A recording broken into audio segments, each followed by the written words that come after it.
Banyak yang minat bekerja di Rans Entertainment, Nagita Slavina beri peringatan keras, yakin sanggup. Banyaknya pihak yang disebut-sebut ingin bekerja di Rans Entertainment membuat Nagita Slavina angkat bicara. Nagita Slavina dengan tegas langsung memberikan peringatan serta mempertanyakan kesanggupan dari semua masyarakat yang ingin bekerja di perusahaannya dan Raffi Ahmad tersebut. Dilansir dari channel YouTube Sule Production, mengunggah momen ketika Nagita Slavina memberi tanggapan mengenai orang yang ingin bekerja di Rans saat berbincang dengan Natalie Holzer Kamis 12 Mei 2022.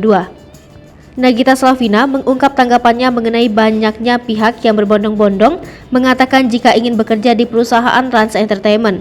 Hal tersebut pun dipertanyakan oleh Natalie Holzer, istri dari Sule.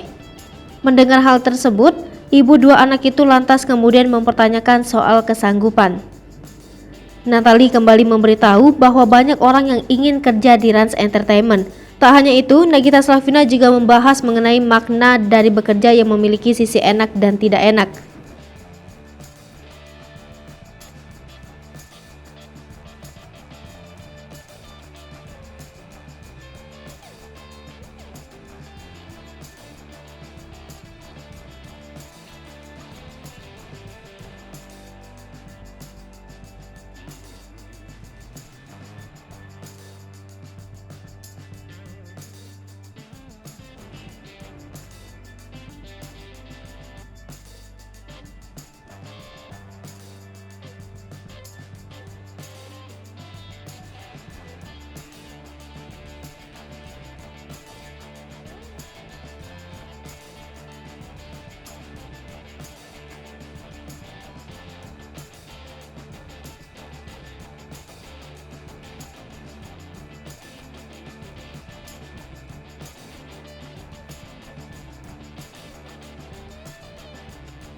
Hai pemirsa Sri Popo TV, jangan lupa komen, like, dan subscribe, serta tonton terus berita-berita terupdate lain